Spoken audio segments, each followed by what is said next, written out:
So, death, it's a normal part of life, right? Some people can face this, and others like me can't.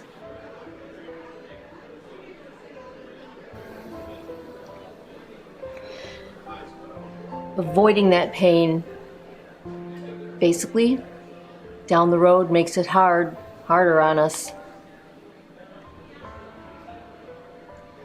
Today is my dad's 78th birthday. Would be my dad's 78th birthday.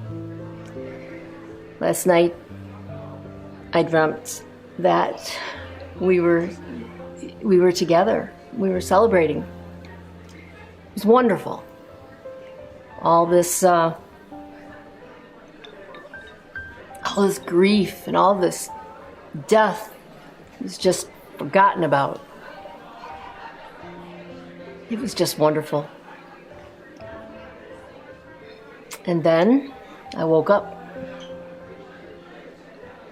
I was alone. So I frantically looked around the house. I looked around the house for anything I could find that belonged to him. Anything at all.